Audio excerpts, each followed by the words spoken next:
आज एक दुख ने घेरा है, कल दूसरा होगा। अंधेरी रातें ना आए, ऐसा कैसे ना होगा। दिल में अच्छी यादों को महफूज रखना, दिल में अच्छी यादों को महफूज रखना। अंधेरों में तारों का नजारा क्या खूब होगा, अंधेरों में तारों का नजारा क्या खूब होगा। Welcome to the latest episode of the Hillary times. दोस्तों, आज के एपिसोड की जो गेस्ट हैं is a prominent contemporary Hindi poetess. इनके बोलने का जो अंदाज है और इनकी जो रचनाएं हैं उसमें आप संवेदनशीलता, यथार्थ और जीवन दर्शन का सशक्त मिश्रण ये प्रस्तुत करती हैं और आप देख सकते हैं, महसूस कर सकते हैं। और जैसा कि आपने इनके इंट्रो में भी देखा, जो हमने इंट्रो प्ले किया था, ये सेल बायोलॉजी पढ़ाती हैं और शायद इसीलिए हर poems are a vivid expression of emotions, relationships and human values. और इनके पर्सनालिटी की जो सबसे खास बात है कि अपने नाम की तरह ही she inspire readers with positivity and a new outlook on life. तो देखिए, सुनिए, जानिए और मिलिए आज की जो हमारी गेस्ट हैं, बिहार की बेटी प्रेरणा सिंह, प्रेरणा जी से। नमस्ते प्रेरणा जी, कैसी हैं आप? नमस्कार आशीष जी, बेहद खुशी हो रही है आपके हिलेरी टाइम्स में आके, क्योंकि एक बहुत अच्छा मंच मिला मुझे लोगों तक अपनी बात पहुंचाने के लिए। तो बहुत खुशी है मुझे और आभार आपको कि आपने मुझे इस योग्य समझा कि मैं यहाँ आ सकूं। बहुत शुक्रिया। को क्या तुम भी समझदार हो? क्या तुम भी समझदार हो? क्या तुमने भी अपने खुलते होठों को नतीजे का जान, क्या तुमने भी अपने खुलते होठों को नतीजे का जान ढांप रखा है और शब्दों को वाक्य बनने से पहले, शब्दों को वाक्य बनने से पहले सलीके से काट रखा है? सबसे पहले तो मैं आपसे ये जानना चाहूंगा, दो बातें मेरे माइंड में आ रही हैं कि जी आपका, आप सेल बायोलॉजी पढ़ाती हैं, अच्छा जी। खासा एक कॉमन मैन की भाषा में कहूँ तो करियर सेट है। तो हम्म। आप सेल बायोलॉजी से आप साहित्य की दुनिया में, कविताओं की दुनिया में आप कैसे आए? और दूसरी बात, आप मुझे करेक्ट करिएगा अगर गलत हम्म। है, कि जो जी सेल जी। बायोलॉजी है वो स्ट्रक्चर को सिखाता है, फंक्शन को सिखाता है, हम्म। इंटरैक्शंस विथ अदर सेल्स को सिखाता है और हम्म। एनवायरनमेंट से हम कैसे उसको मेकअप कर सकें। जी तो बिल्कुल। ये जो आप पढ़ाती हैं, पढ़ती हैं, तो क्या हम्म। ये किसी व्यक्ति, संबंध, समाज, देश, दुनिया को हम्म। समझने में और उसको हम्म। शब्दों में पिरोने में ये कितना हेल्पफुल रहा? बहुत अच्छा प्रश्न पूछा आपने, कुछ अलग हटके पूछा पहले तो आशीष जी, इसके लिए आपको बधाई, क्योंकि हर कोई बस इंट्रोडक्शन ये जान लेता है। लेकिन कहीं ना कहीं देखें तो साइंस की स्टूडेंट रही हूँ, मास्टर्स हूँ बायोइन्फॉर्मेटिक्स में। तो सेल बायोलॉजी एक्चुअली मेरा एक सब्जेक्ट रहा है और जेनेटिक्स मेरा फेवरेट सब्जेक्ट रहा है, इम्यूनोलॉजी मेरी फेवरेट सब्जेक्ट रहे हैं। तो उससे बस ये रिलेटेड है। शादी उपरांत मैंने कुछ साल जॉब भी किए हैं। बच्चों के बाद जॉब लाइन जो थी वो कुछ कारणवश मुझे छोड़नी पड़ी। और कोरोना काल में एक ये मेरे पास बहुत अच्छा ऑफर आया कि मैं ऑनलाइन एकेडमी से जुड़ के, और सेल बायोलॉजी का जब मेरे पास ऑफर आया कि मैं पढ़ाऊं, तो एक कहें कि ये ऑनलाइन चीजें, ये कोरोना में कुछ अच्छी चीजें जो मिली हैं, उसमें मुझे ये जो जॉब एक कहें कि ऑनलाइन घर पे बैठ के बच्चों को देखते हुए, परिवार को देखते हुए मैं आराम से ये कर सकती हूँ। आराम भी नहीं कह सकते, हर जॉब में अपनी अपनी प्रोस एंड कॉन्स होते हैं, लेकिन हाँ फिर भी मैं घर पे उपलब्ध हूँ, ये सबसे बड़ी मेरी उपलब्धि रहती है। और सेल बायोलॉजी तो क्योंकि मेरा सब्जेक्ट है, इसलिए मुझे पढ़ाने में कहीं कोई उसमें दिक्कत नहीं हुई। दिक्कत नहीं, और इससे लाभ क्या हुआ साहित्य में आने पे, कोरोना काल में मैं साहित्य में आई। और साहित्य में आने में इसमें ये लाभ हुआ कि जिस तरीके से हम साइंस, बॉडी की साइंस समझते हैं, बॉडी का डीएनए समझ रहे हैं, जीन ट्रांसलेशन समझ रहे हैं, कहीं ना कहीं मैं भावनाओं को जीन ट्रांसलेशन की तरह ही देखती हूँ। कि जब मैं किसी व्यक्ति को देखती हूँ, मान ले आपको ही देख रही हूँ, तो मेरे मन के जो साहित्य है, भावनाएं हैं, वो आपसे जुड़ती हैं, और वो भावनाएं जीन ट्रांसलेशन कहें या भावनाओं का ट्रांसलेशन कहें, कि मैं ये सोचने लगती हूँ। मुझे हर व्यक्ति में एक कहानी नजर आती है, आप में ही देखूं तो मुझे एक कहानी नजर आती है कि कैसे आपने ये हिलेरी टाइम शुरू किया होगा, क्या क्या मुश्किलें आई होंगी और क्यों आप इस चीज को कर रहे हैं। बहुत सारी भावनाएं, हर कहानी हर व्यक्ति में छुपी हुई है। तो उसी तरीके से सेल बायोलॉजी को जैसे अच्छे समझती हूँ, वैसे ही शायद मैं लोगों की भावनाओं से जुड़ जाती हूँ। और यही साहित्य की बात होती है कि आप में भावना होनी चाहिए जो मुझ में है भरपूर रूप में। आपने भावनाओं की बात कही, तो भावनाओं को अगर दिल में रहने दें तो घुटन महसूस होती है। बिल्कुल। और कह दूं तो अच्छा है कि कह दूं। तो सबसे जी पहले मैं यही कहना चाहूंगा कि आप कोई अपनी दो लाइनें सुनाएं तो दर्शकों को बहुत अच्छा लगेगा। जी बिल्कुल। सबसे पहले तो मैं अ, अपनी पहला मुक्तक जो समझ के मैंने लिखा था वो सुनाना चाहूंगी। 2021 में जब पहली बार मैंने लिखने की कोशिश की थी, उस मुक्तक में काफी त्रुटि है। मैं प्रेरणा हूँ, मैं प्रेरणा बनूं, वो राह ढूंढती हूँ।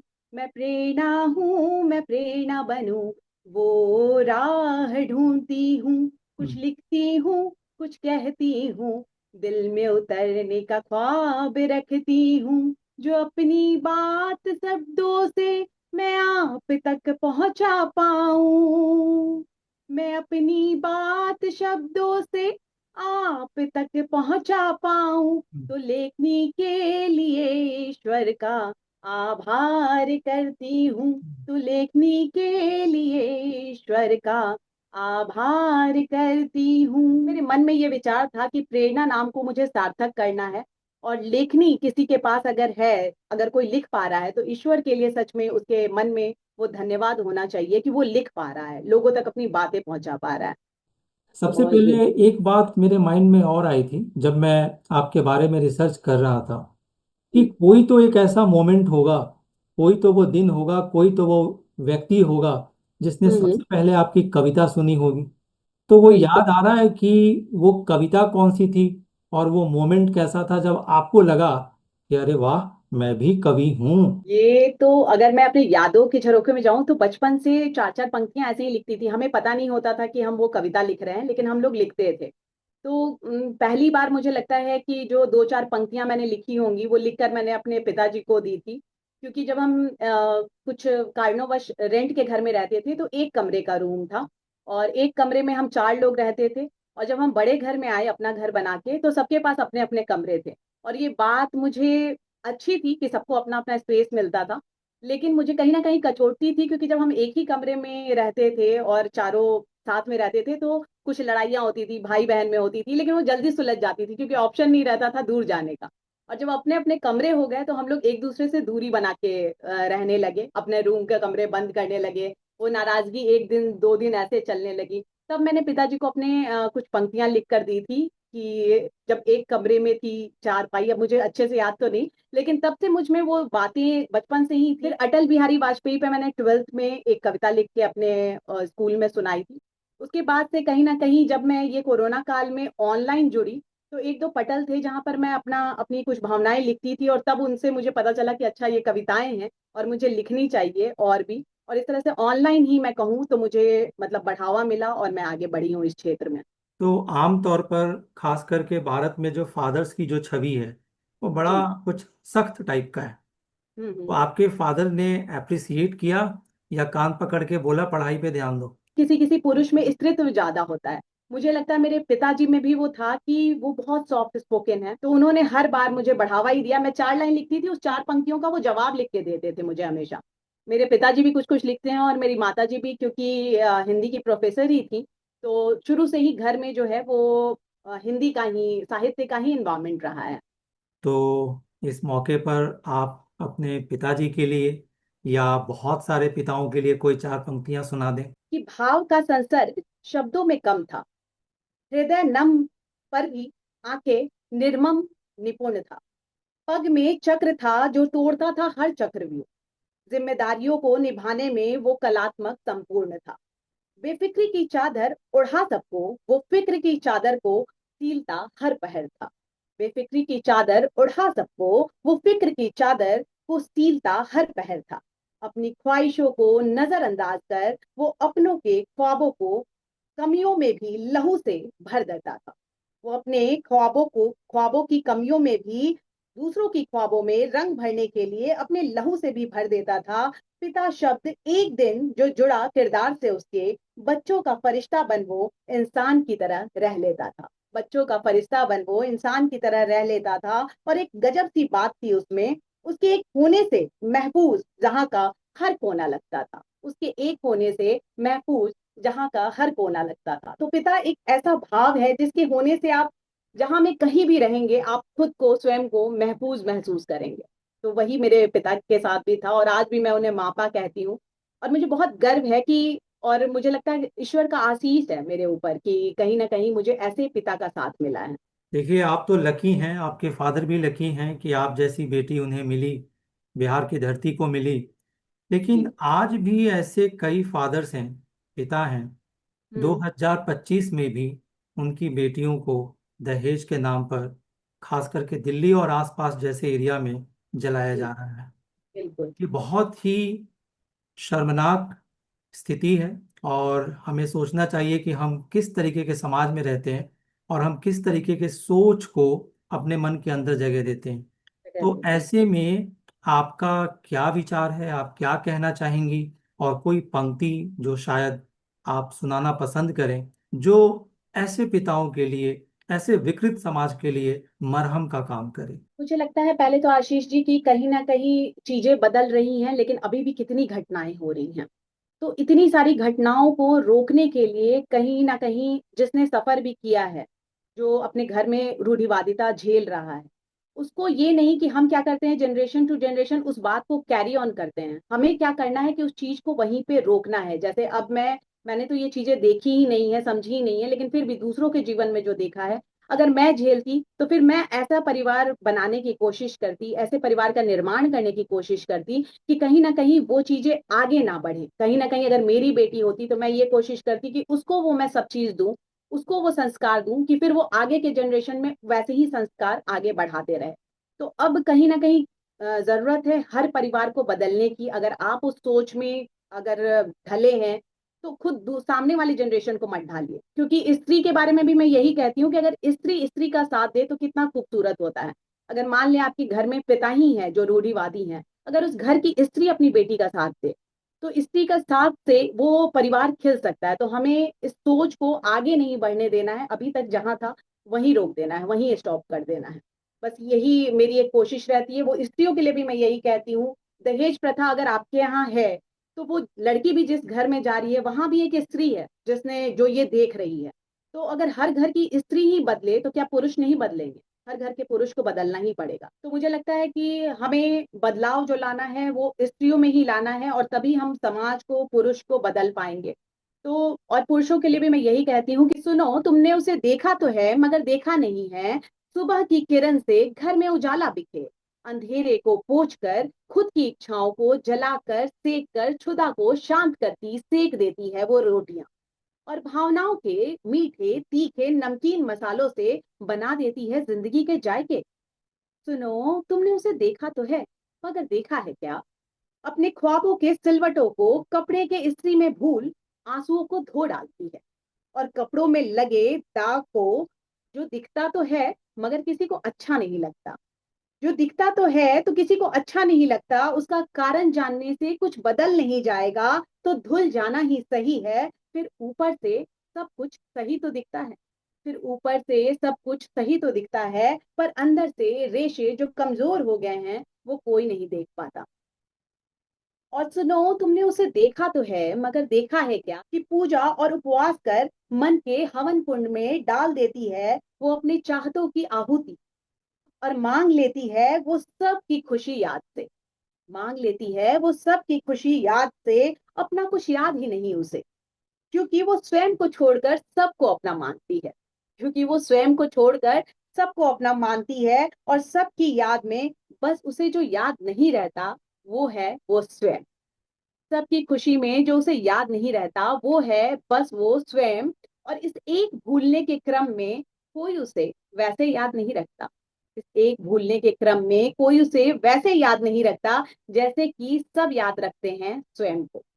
जी। मैंने बहुत सारे कवियों को देखा है, जब उनसे बातचीत करने का मौका मिला या किसी और चैनल पे जब उनका इंटरव्यू देखा, तब वो कहते हैं कि जब उनकी शादी होने वाली थी तो उनकी जी। शादी में बड़ी दिक्कत आती थी हम्म। कि लड़की वाले कहते थे कि ठीक है, सब ठीक है, कविता अच्छी बात है, काम क्या करता है?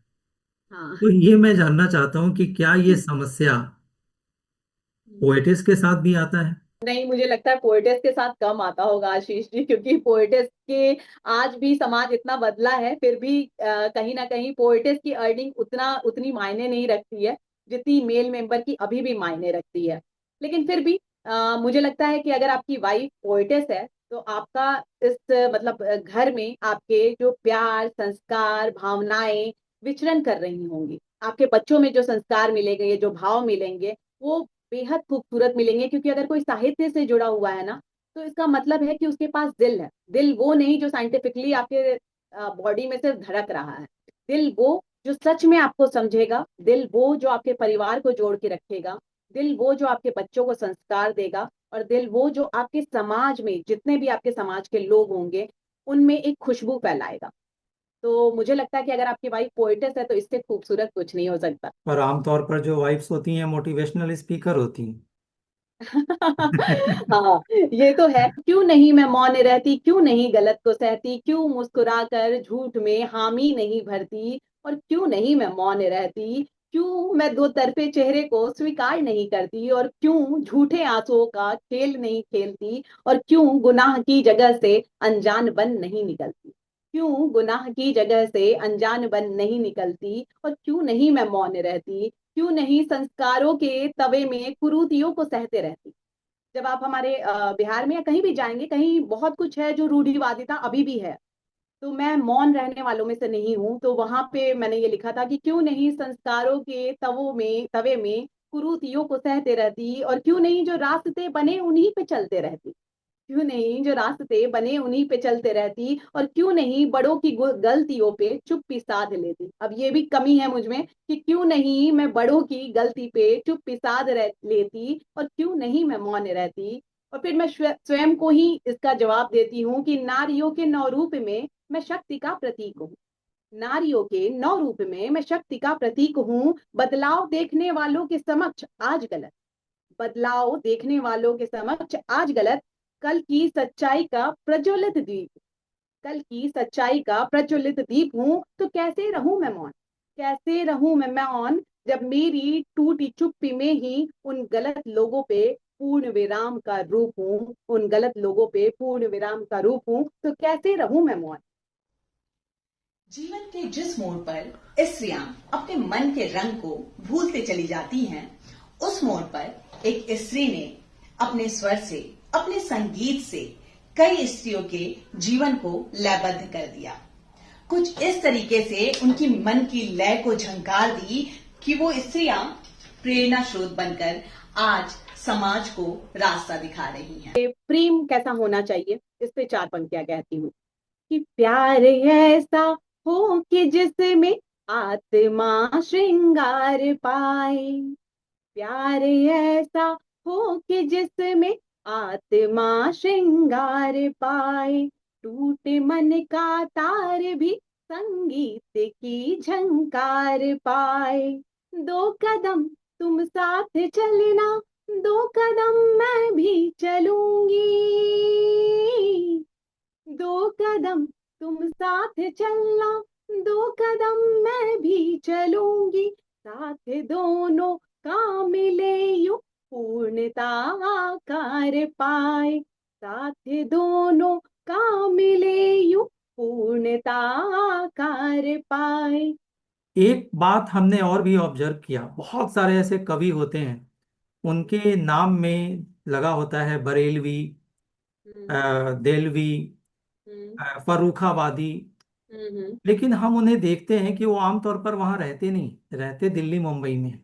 हम्म। आपको हम कह रहे हैं, दुनिया को पता है कि आप बिहार की बेटी हैं, तो आप हम्म। भी बिहार आपका आना जाना होता है या बहुत। दिल्ली में ही रहती हैं?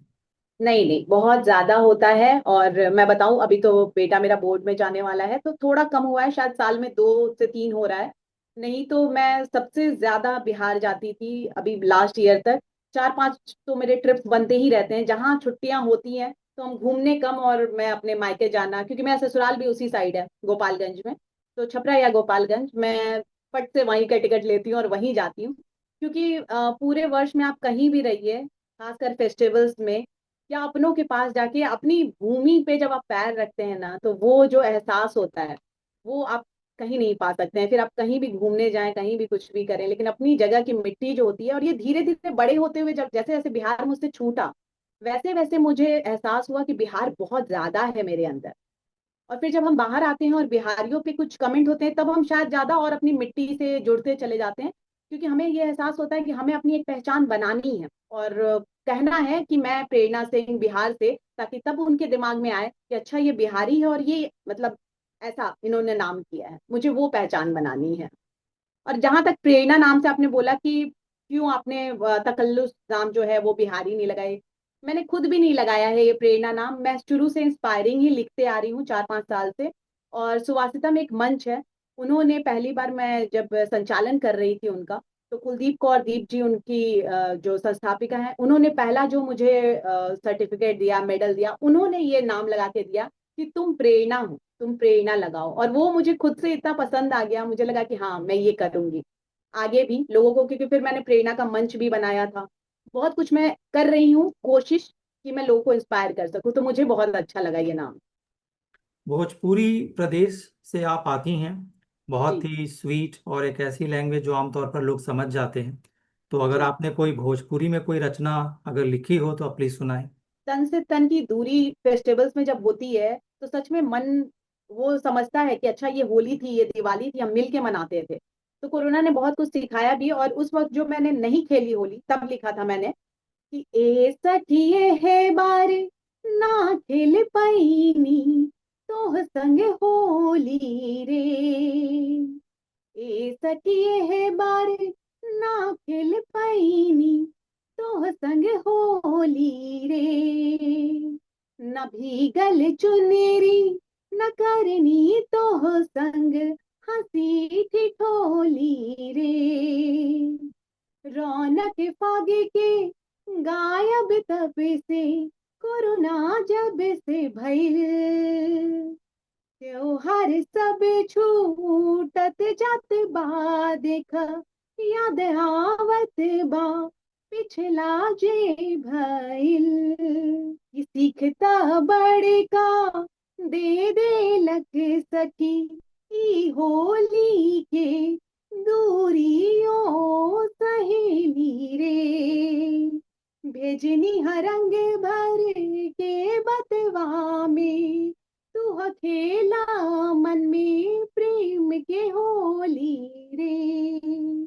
तनी तनी हंसली हा खुशी से ओ सखी, तनी तनी हंसली हा खुशी से ओ सखी, रंग भरी है ये होली में, रंग भरी है ये होली में। मुझे कई प्रोमिनेंट सिने स्टार्स और थिएटर आर्टिस्ट से जब मुझे बातचीत करने का मौका मिला, मसलन जी। जो फिल्मों में विलेन का काम करते हैं यशपाल शर्मा जी, हरियाणा से जी। हैं, वीरेंद्र जी। सक्सेना जी मथुरा से हैं, राहुल जी, उनसे भी बात करने का मिला, और कई लोगों से जब बातचीत करने का मौका जी। मिला, तो उन्होंने कहा, हम्म। जब हमने उनसे पूछा कि एस्पायरिंग एक्ट्रेस को क्या करना चाहिए, तो उन्होंने कहा कि बातचीत के क्रम में कि आप विदेशिया पढ़िए, भिखारी ठाकुर हम्म। को पढ़िए, महेंद्र हम्म। मिश्र को पढ़िए।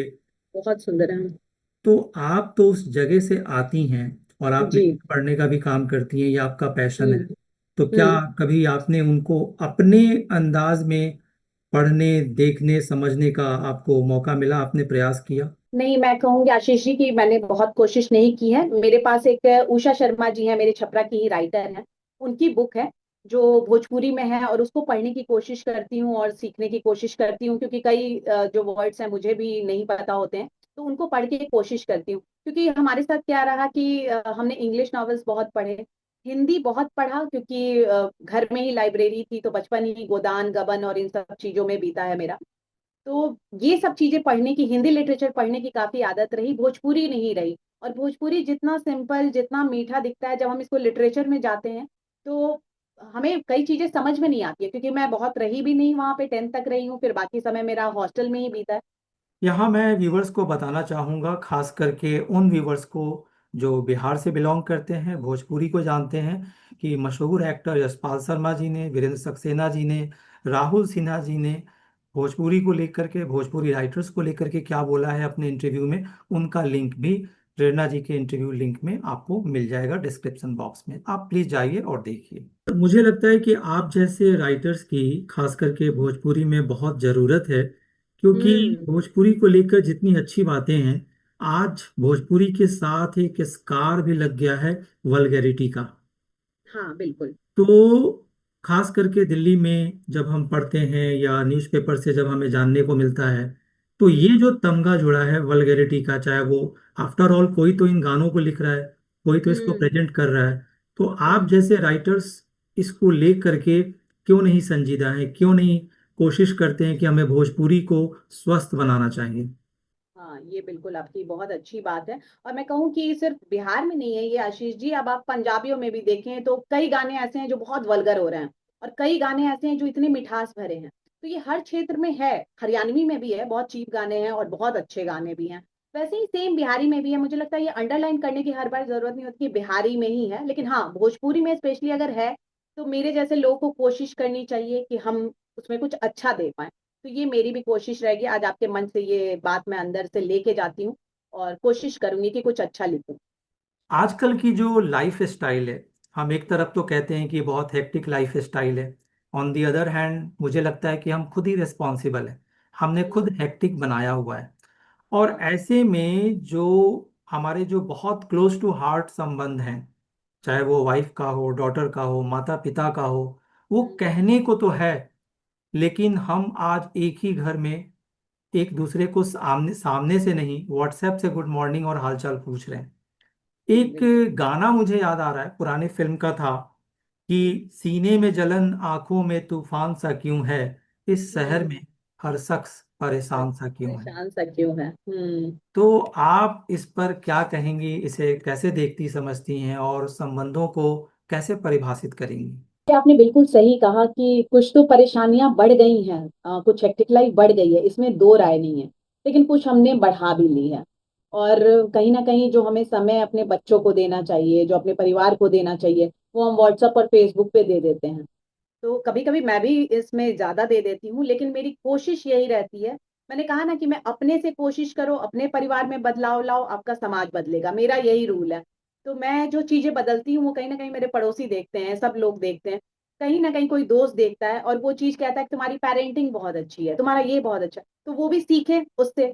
मैं क्या करती हूँ कि जब तक बच्चों के स्कूल का टाइम है, या ये 1 घंटे शाम में सिर्फ बच्चों से बात करना, अब उनकी जो भी हॉबी है, उनका डांस, उनके स्कूल में क्या हुआ, बिना मतलब की गिगलिंग ये वो बातें करते हैं, क्योंकि उन बातों में ही बहुत सारी बातें निकल के आती हैं। क्योंकि एक बच्चा अगर आपका टीनेज है और एक बहुत छोटा है, तो दोनों की बातें जानना मुझे बहुत जरूरी लगता है। तो वो बातें मुझे लगता है शाम का 1 घंटा तो हम दे सकते हैं। अगर आप वर्किंग हैं तो रात का दीजिए, जैसे भी दीजिए, लेकिन वो आपको समय बच्चों को देना चाहिए। रही बात परिवार में और की, तो हम हस्बैंड वाइफ वॉक के लिए जरूर समय निकालते हैं, ताकि हम आपस में बात कर सके। वो बातें बच्चों के सामने भी ना हो, परिवार के सामने भी ना हो, और हम दोनों बात कर सकें।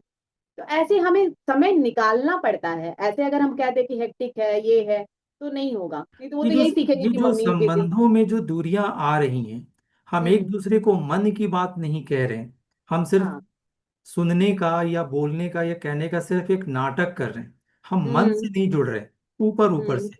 उसको हम्म। आप कैसे देखती आप मन जो है उसको एक ताला समझिए। आप उसको कैसे भी खोलने की कोशिश कर रहे हैं, हथौड़ा भी कोशिश कर रहा है कि मैं उसको खोलूं, मतलब मैं अपनी बात जोर जोर से अपने बच्चे को ही चिल्ला के बोलूं, वो नहीं समझेगा, वो हथौड़ा है, मार रही हूं मैं, वो नहीं खुल रहा है।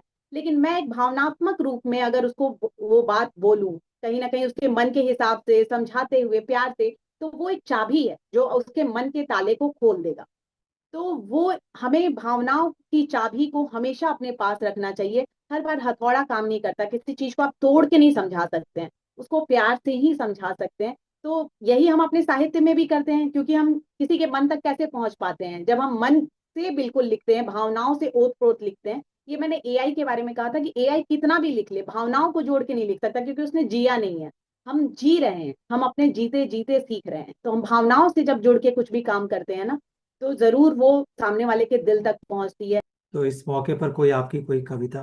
कि ए पवन पुत्र पवन वेग से आओ ना, ए पवन पुत्र पवन वेग से आओ ना, लक्ष्मण सी मूर्छा में हम, लक्ष्मण सी मूर्छा में हम, संजीवनी बूटी सुहाओ ना, जीवित शरीर मृत होता जाता मानव मन। जीवित शरीर मृत होता जाता मानव मन, तुम राम भक्ति का रस इनको भी पिलाओ ना। और रावण मन से घिरे हैं, रावण मन से घिरे हैं संकट में, आभास इनको दिलाओ ना। अभिमान बुद्धि का इनको इनकी गर्वित लंका में आग लगाओ ना। और हर संकट को हरने वाले पवन वेग से आओ ना। मन विचलित लिए बैठे यहाँ, मन विचलित लिए बैठे यहाँ, तुम राम नाम लिखकर हल्का कर जाओ ना। तुम राम नाम लिखकर हल्का कर जाओ ना। और क्रोध में सूर्य सा वेग है इनके, क्रोध में आजकल हर व्यक्ति में क्रोध बहुत ज्यादा है, क्रोध में सूर्य सा वेग है इनके, तुम मुख में भर शांत कर जाओ ना। तुम मुख में भर शांत कर जाओ ना। हे अंजनी सूत, तुम फिर से राम से मिलाने आओ ना। और मंदिर मंदिर घूम रहे ये निज वास्ते, मंदिर मंदिर घूम रहे ये निज वास्ते, तुम सेवक बनना इनको सिखाओ ना। तुम सेवक बनना इनको सिखाओ ना। हे वायुपुत्र, अधर्म प्रशस्त इस युग को सतयुग से मिलाने आओ ना। मंगल मूर्ति बन सबके हृदय में राम को बसाओ ना, सबके हृदय में राम को बसाओ ना। तो दोस्तों, आज का एपिसोड आपको कैसा लगा?